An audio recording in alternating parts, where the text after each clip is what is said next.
Welcome to today's episode where we're covering Home Alone and Home Alone 2 Lost in New York with Joe Pesci. Stick around and find out why we think that Home Alone is actually a time travel movie. I'm Shay. And I'm Peter. And you're listening to Stellar Alignment.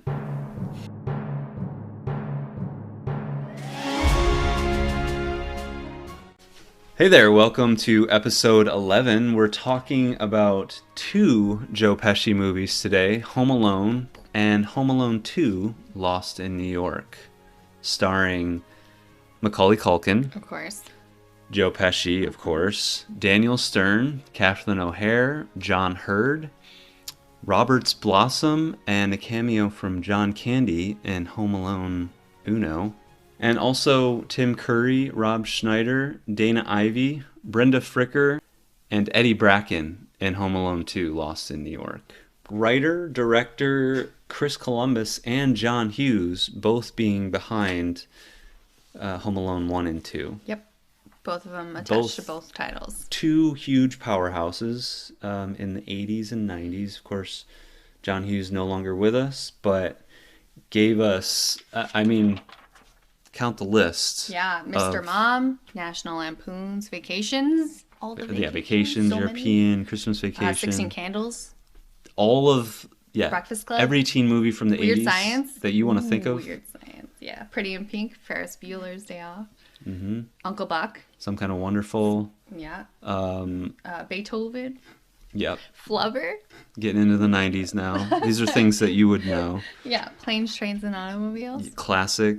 Great Outdoors, another classic. John Candy. Directed, of course, the majority of his teen movies from the 80s himself, but wrote Home Alone. Chris Columbus directed it. Of course, Chris Columbus, at that point, had already written Goonies.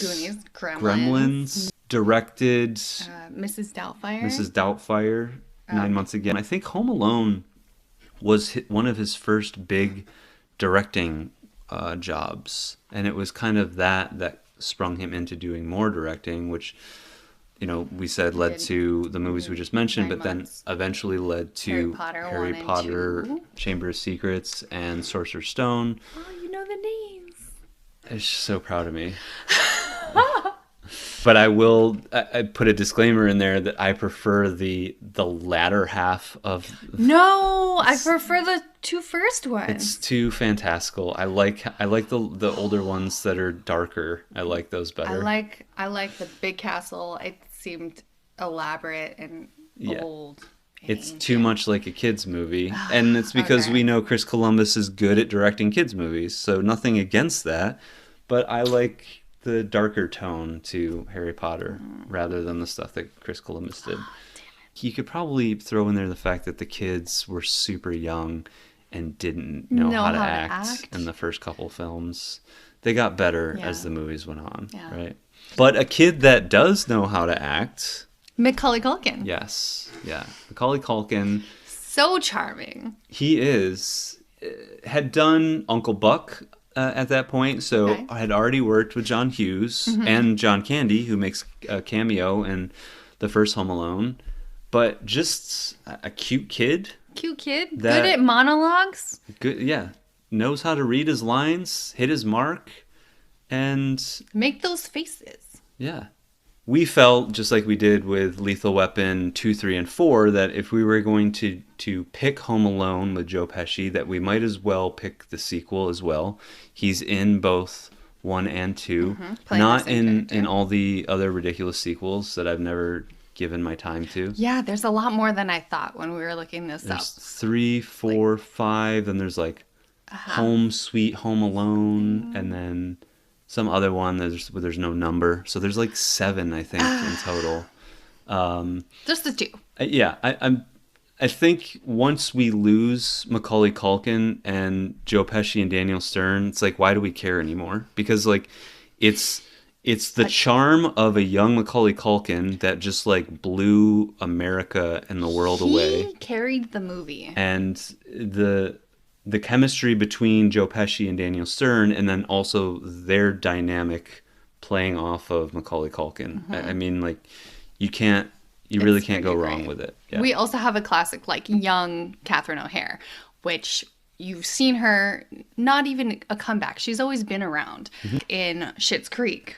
And it is over the top and hilarious. And I just imagine this is kind of the evolution of what would have happened. This is a very toned down Catherine O'Hare. I mean, she's just playing like a mother, and like they don't really give her a heck of a lot to work with and to be funny on her own. She manages to do it in a few parts here and there, but I mean, for the most part, like she's actually kind of a jerk. No, okay. In my opinion, like, Okay. so we can get into this now or Yeah. later, but Let's get into this. okay, we'll get into both movies. Let's get into big families in general. And maybe it's because I'm not part of a big family, but they completely shit all over Kevin. And like, I get that he's probably a pain in the ass. He's the youngest, but they really, the whole family is so mean to him. And like, he does talk back a little bit, and you could probably blame that on older siblings, first of all. First of all. Second of all, the youngest, so he probably did get spoiled a lot. But from, at least in the first one, from what I saw, and then again in the second, which is crazy because of what happens in the first, they just repeat the same behavior where he does one thing and the whole family is just like, turns on him. You're the worst person in the world. Okay, but what Go if... to the third floor, you know? Okay, but what if this is just an exaggeration? What if he is all throughout the year that we don't see this family's interaction a super, like, troublemaker and gets away with everything because he's the baby. He's mom's favorite. You know, like... I'm going to take a parallel to Buzz's character, who's the oldest brother in Kevin's family. Okay. He is a fuck. That kid sucks, right? He does suck. He definitely is a bully at school. Oh, fully. Right? And he does it in front of everyone and never gets in trouble. He's a real piece of shit. And I don't care. And if he's the oldest brother, then you can only assume that some of the other kids are going to be just as shitty as that kid is, right? Yeah.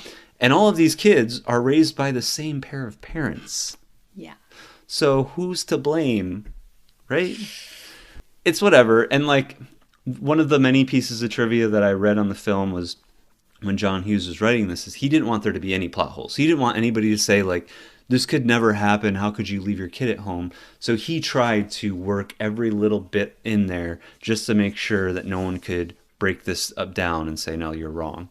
But it's pretty ridiculous how this family just like really craps on this 8-year-old kid just because he likes cheese pizza and no one saved him a slice and he pushed his brother. And like, then he's just vilified.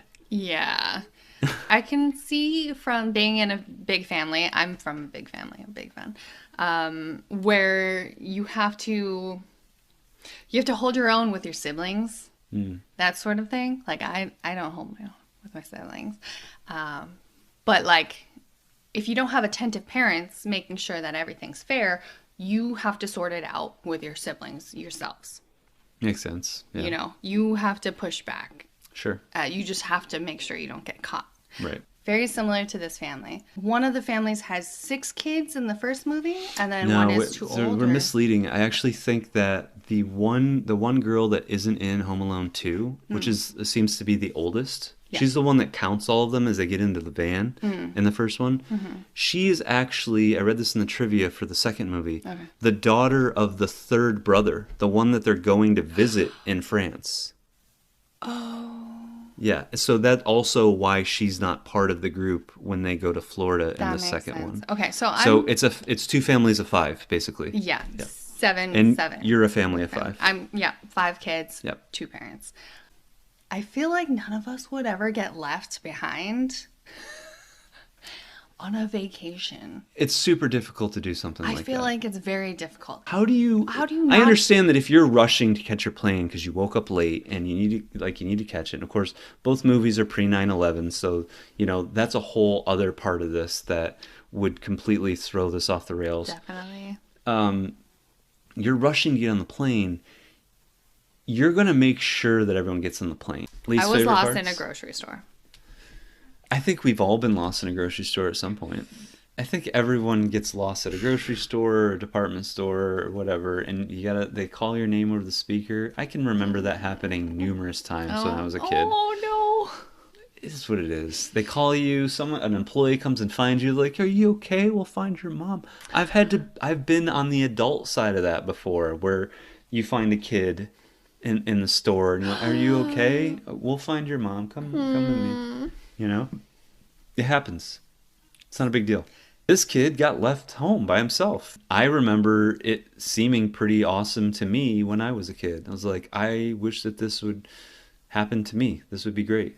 I could say that while rewatching these in the middle of April, 30 plus years later, that this movie, both of them actually, still hold up for me. I think I'm a sucker for a good Christmas movie, and I think that the ultimate message is enjoyable. Of course. It doesn't necessarily have Warming. to be Christmas. We talked about this before we started rolling, but for me, I think the best part about a good Christmas movie like It's a Wonderful Life or Miracle on 34th Street or most recently Elf comes to mind is the whole, Christmas spirit idea.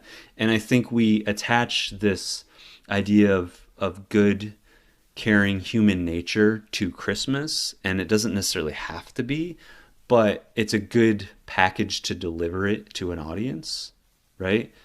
And it's really heartwarming to see people come together, whether it be at a specific time of year or just any time of year, and watch the good in human beings, because there can be a lot of bad sometimes too.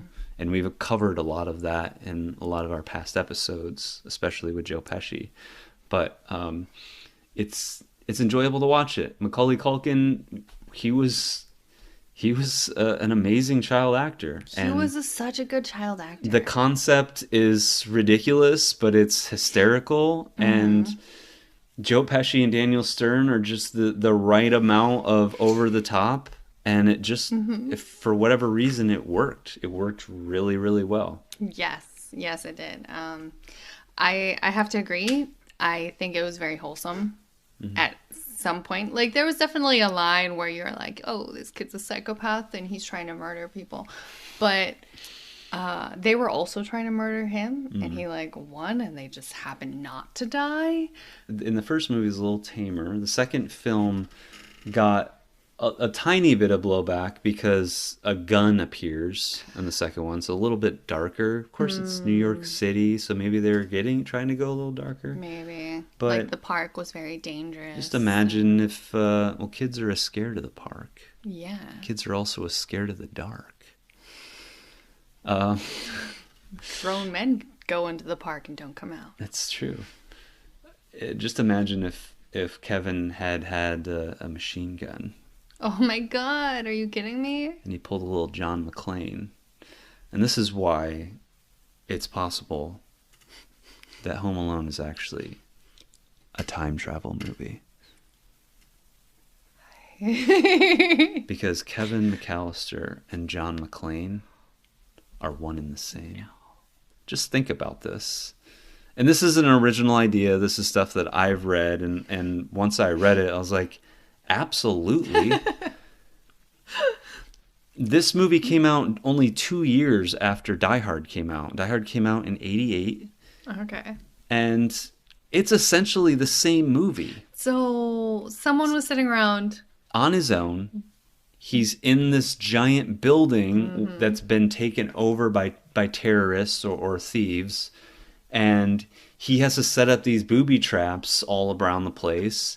And he picks them off one by one. Of course, Die Hard's R-rated movie, so he's actually killing people. This is a kid's movie. So he it's just not sets actually them happening. on fire and makes them fall down like 3 flights of stairs. He does many things that could kill a person, but Absolutely. It never actually works because it's PG movie.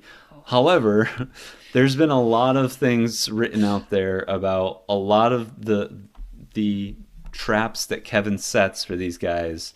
and how much damage it would have actually done. So much. Getting hit in the face with a brick 4 times in a row would probably kill you. Concussion, at least. Maybe Yes. like a fracture. Falling 3 stories could kill you. Like having a giant bag of cement fall on your neck would break your neck. Break your neck. Let's talk about a little bit how the Home Alone 2 is basically just a remake of Home Alone 1.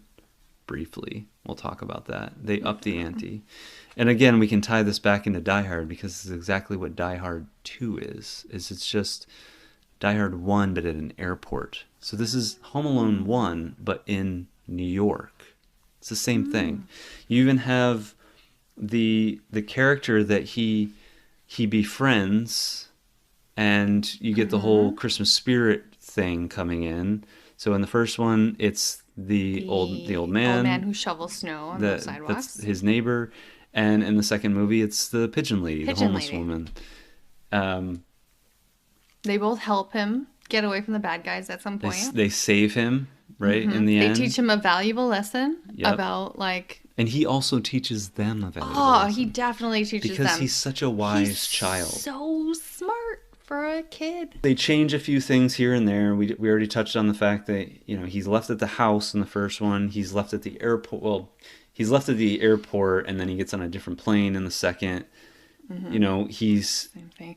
Living it up in his house, and he's living up in a hotel. Yep. He's the families are doing poorly without him for some reason. And the only real difference that I can see in the second one and the first one, and this is where I think maybe the runtime ends about 20 minutes longer, is you've got the addition of the hotel staff in the second one, and the addition of the toy store in the second one. The concierge, the bellboy, and I'm guessing like the front desk manager, played by Dana Ivey. The 3 of them are like this trio that are like, again, really want to get him. this thieving 9-year-old that's stealing a stay at the hotel. They assume he's stolen a credit card or whatever, but again, like there's so much like animosity towards this child in both films. Doesn't make any sense. Yeah, it's like, why aren't you trying to protect this kid who's seemingly in a hotel by himself? Yeah.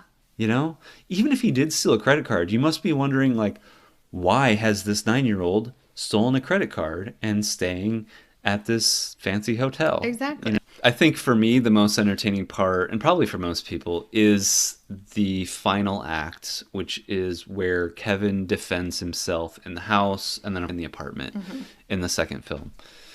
We get to see this buildup of Marv and Harry, played by Joe Pesci and Daniel Stern, throughout the first movie. And I forgot, I think I forget every time until you put Home Alone on, that Joe Pesci is in the very first scene. He is! In the very first scene, in the very first movie. He's pretending to be a cop. He's right there. And he's inside the McAllister's house, scoping it out. Yeah. And I forget about that every time. I forget it every time. I think that Wet Bandits is a better calling card than Sticky Bandits. I think neither bandits are good names. I think if you're robbing houses and then the last thing you do is you flood the house before you go and you say you're the Wet Bandits, I think that's clever. I feel like that's a dick move. It is a dick move, but you just robbed someone's house, so True, but now they not only have to insure all the rest of their shit, they have to get everything fixed. It's just rude.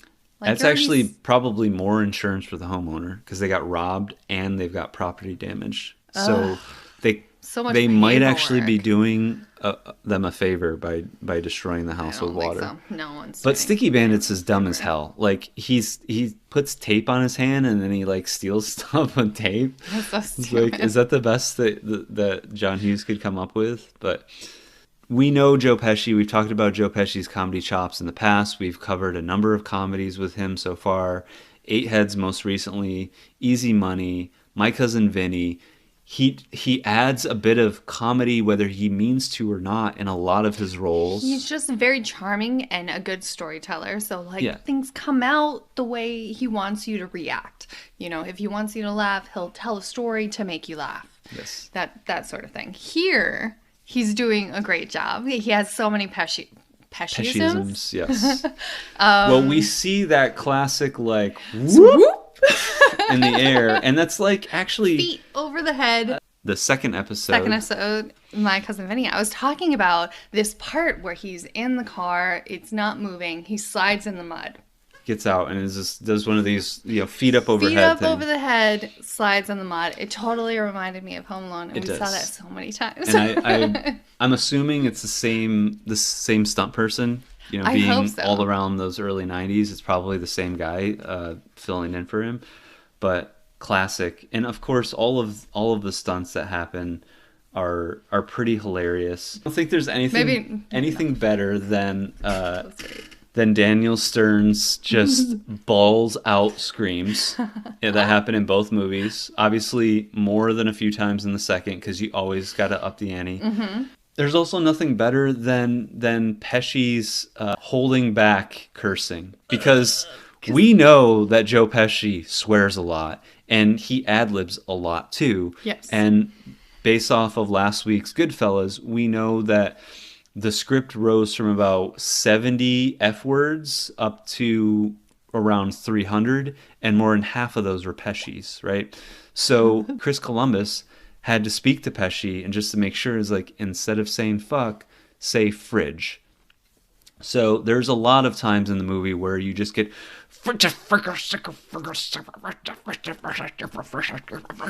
because Pesci obviously just wants to swear, but it's even funnier that he's not swearing, and it doesn't seem forced or anything like that. Yes, we know it's natural. It's a kid's movie. Keeping it contained. It's PG, but it's even more funny that this thief can't swear. He's so just pissed that it just comes out as not even words gibberish out of his mouth. What also adds to the humor is, like we mentioned before, this addition of the hotel staff that we don't have in the first movie. Mm-hmm. So we get a little bit of extra humor. It is an interesting trio that they have. Yes. And I mean, it's primarily Tim Curry and a bit of Rob Schneider that add to the humor there. Rob Schneider, is good at being kind of sniveling. Oh, yeah. And Tim Curry is just like, he's a master, Clue is one of my all-time favorites. And I love you. Of course, he's been in the Rocky Horror Picture Show, probably one of his most notable. Played Pennywise in the original It movie. Still extremely scary. I really enjoyed the newer It movies, but I did too. I think that the early 90s It was equally as frightening, and him as Pennywise was pretty spooky. The whole bathroom scene where they pull out the made for this movie old film, which is, I believe, called Angels with Filthy Souls in Home Alone 1. And then in the second one, it's a sequel called Angels with Filthier Souls, which is a play off of Angels with Dirty Faces with James Cagney. But very interesting scene where he comes into the hotel room. Kevin is trying to make it seem as if his dad is there, blows up the clown balloon. He uses a recording that he did of his uncle on his talk boy, which is not a real device. manages to trick Tim Curry's character into thinking his dad is there. And it's just that, and then the subsequent scene that happens afterwards where the whole group of them come in, and he uses the Angels with Filthier Souls clip to trick them into thinking that someone's shooting at them. And hilarious, where he talks about, you were smooching with my brother, wasn't you? And he's like, you've been smooching with everybody. And I love that, like, one of the names he mentions is Cliff, and the security guard's name is Cliff. That is not true. No. He's so concerned. Like I remember as a kid, it being one of the funniest parts of the movie for me, and still when we watched it recently, it was like, yeah, this is still pretty funny. And I do want to mention that for the film, the Talk Boy was created, but because of the popularity of the movie, Mattel then actually made a Talk Boy, which I had. I had a Talk Boy. Have it. I had to have a Talk Boy. This is I would have how loved to have important one. these movies were to me as a kid. I had a Talk Boy. I still have a Talk Boy. What? It's in my parents' house. It still has the original tape in it. Oh my god. I bet it didn't work exactly like you wanted it to, You though. slow it down, you speed it. It doesn't Really? You sound. could slow it down? It Like- worked exactly like it works in the movie. Okay, like You the can movie slow didn't, it down, when it was slowed down, and you he can was like speed it getting a up. reservation. It didn't sound like him. No, it doesn't sound like an adult. It sounds like Credit you've slowed card? someone. You got it. Credit card? You got it. I'd like a hotel room, please. With a big screen The TV, father. a mini bar, or one of those little refrigerators that has a key. Of course, we should mention that we have John Candy in the first movie, who had worked with John Hughes numerous times, only put in one day of work for this film, but just pops up and rescues Catherine O'Hare's character at the airport and gives her a ride back to Chicago. But the majority of his lines are ad-libs because Really?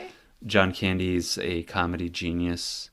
Worked for many years with Catherine O'Hare on SETV. Just super funny and still missed to this day. He left too soon, unfortunately. And also the second film that we've done with Candy and Joe Pesci.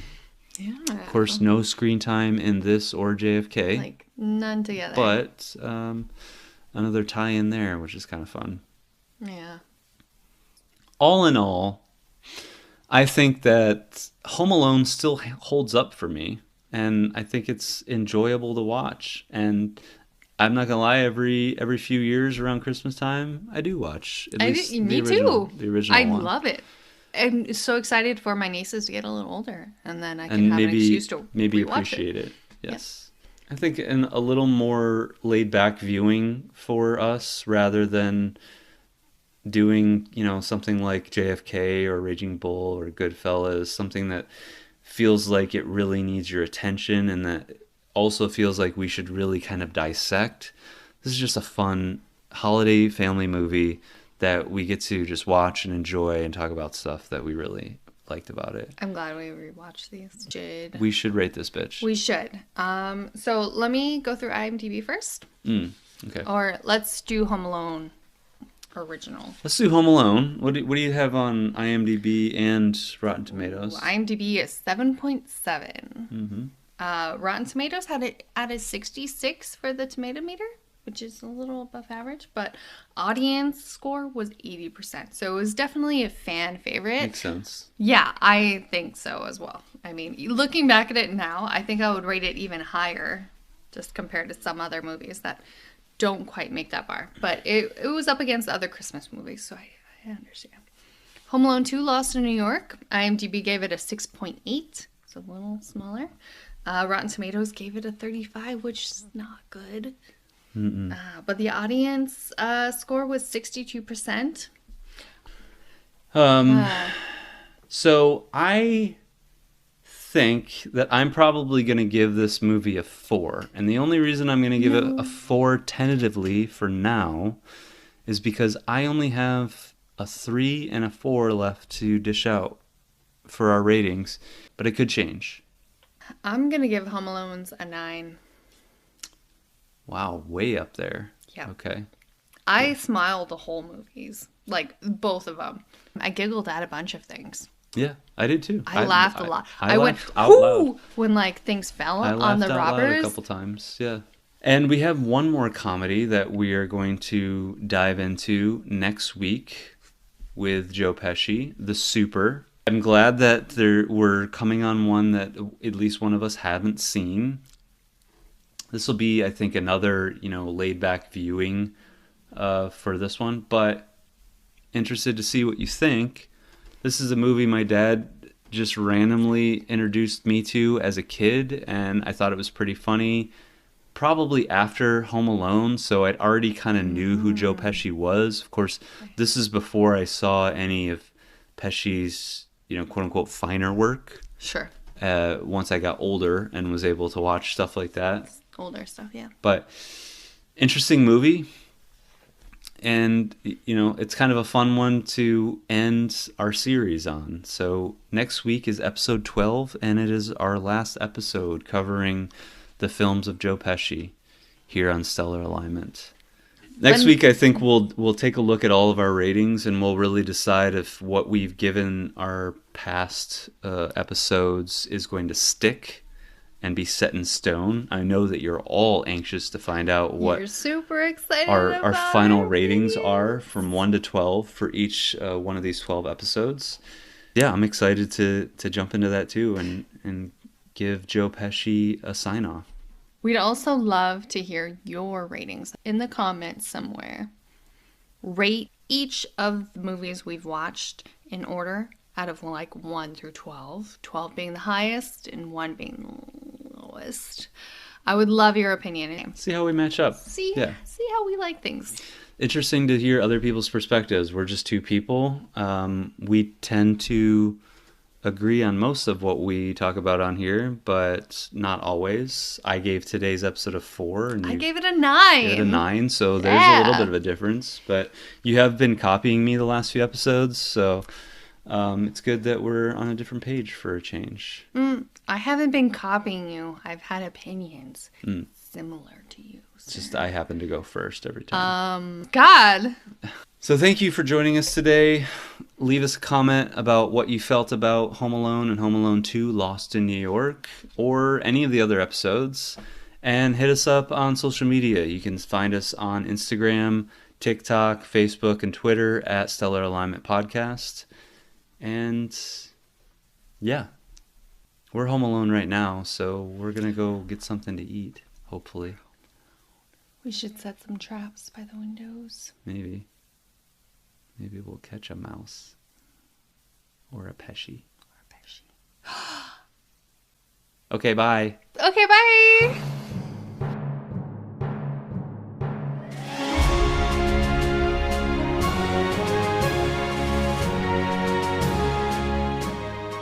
John McAllister. Kevin McLean. Wait, no. Ho, ho, ho.